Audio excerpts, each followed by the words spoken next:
رسول کریم نے ارشاد فرمایا، جو میں دیکھتا ہوں وہ تم نہیں دیکھتے، اور جو میں سنتا ہوں وہ تم نہیں سنتے۔ اللہ نے نبی علیہ السلام کو جو سماعت عطا کی ہے، ہم اپنی سماعت کو اس پہ قیاس نہیں کر سکتے، اور اپنی بصارتوں کو اور اپنی سماعتوں کو نبی کی سماعتوں کے برابر ٹھہرانا بہت بڑی حماقت ہوتی ہے۔ اللہ نے نبیوں کو فراواں شانیں عطا کی ہیں اور وہ ان کا مقصوم ہے۔ تو میرے حضور نے فرمایا، جو میں دیکھتا ہوں وہ تم نہیں دیکھتے، جو میں سنتا ہوں وہ تم نہیں سنتے۔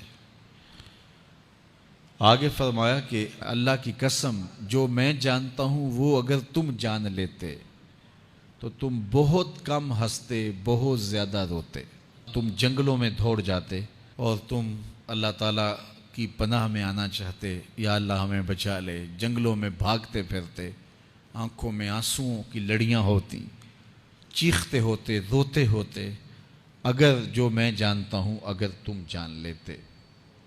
قال ابو ذر، حضرت ابو ذر اس حدیث کو روایت کرنے کے بعد فرمایا، کاش کہ میں درخت ہوتا اور کاٹ دیا گیا ہوتا، میں درخت ہوتا جانور کھا گئے ہوتے۔ اللہ اکبر۔ مائے نی مینوں کانوں جمی تے درداں کیتی مار نکمی، کہ دے اگے کڈاں ابالے نو کوئی آکھے زلفاں والے نو۔ تو کہا کاش کہ میں درخت ہوتا اور کاٹ دیا ہوتا۔ حضرت عمر رضی اللہ تعالیٰ عنہ ایک کچی اینٹ اٹھاتے ہیں، پھر نیچے رکھ دیتے ہیں، پھر اٹھاتے ہیں، پھر رکھ دیتے ہیں، اور پھر کہتے ہیں کاش کہ میں یہ اینٹ ہوتا۔ حضرت سیدنا صدیق اکبر رضی اللہ تعالیٰ عنہ درخت کے نیچے بیٹھے تھے، ایک چڑیا ایک شاخ سے اڑ کے دوسری شاخ پہ جاتی، وہاں سے اڑ کے پھر دوسری شاخ پہ آتی، تو حضرت صدیق اکبر رو پڑے، کہا چڑیا کتنی موج میں ہے، جس شاخ پہ چاہے بیٹھتی ہے، اور قیامت کے دن تیرا حساب بھی نہیں ہوگا۔ کہا پھنسے تو ہم ہیں۔ رسول کریم صلی اللہ علیہ وآلہ وسلم سے لوگوں نے کہا، حضور آپ بوڑھے ہو گئے۔ حضور کی مبارک داڑھی میں سفید بال، سر انور میں بھی سفید بال، اگرچہ ان کی تعداد محدود تھی لیکن ظاہر ہوئے۔ کہا سورہ ہود اور اس کی مماثل صورتوں نے مجھے بوڑھا کر دیا ہے، چونکہ ان صورتوں میں اللہ کے عذابوں کا ذکر ہے، آخرت کا ذکر ہے۔ یہ وہ بابرکت وجود ہیں، وہ بابرکت ذات ہیں کہ جن کے دامن پہ گناہ کا ایک دھبا بھی نہیں ہے۔ اور میں اور آپ اپنے آپ کو دیکھیں تو ہم کہاں کھڑے ہیں۔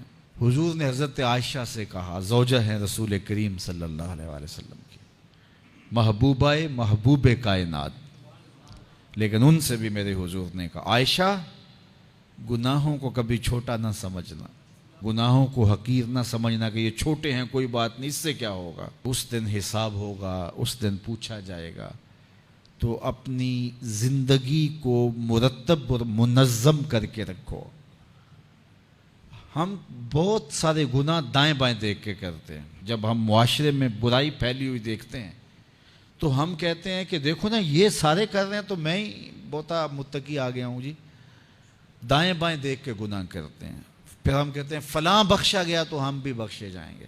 اچھا اگر وہ نہ بخشا گیا تو پھر جہنم میں جانا قبول ہے؟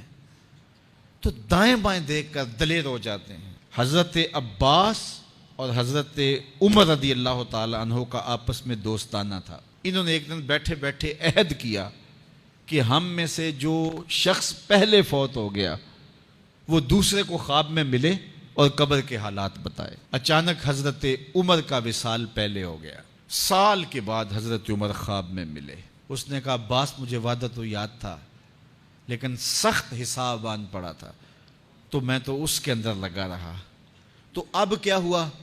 کہا پھر اللہ نے کہا چلو اس کو یوں ہی معاف کر دو۔ تو کہا چھٹ کے ابھی ابھی آ رہا ہوں۔ تو میں نے کہا وعدہ پورا کر دو۔ میں اور آپ ٹھیکیدار بن جاتے ہیں جنت کے۔ ہمارے پلے عمل ہے کیا؟ ہیں تو ریاکاری کے شکار ہیں ہمارے اعمال۔ تو آئیے ہم اپنی آخرت کے لیے سوچیں، اپنی زندگی کو اچھائی کی راہوں کا مسافر بنائیں۔ الصلاة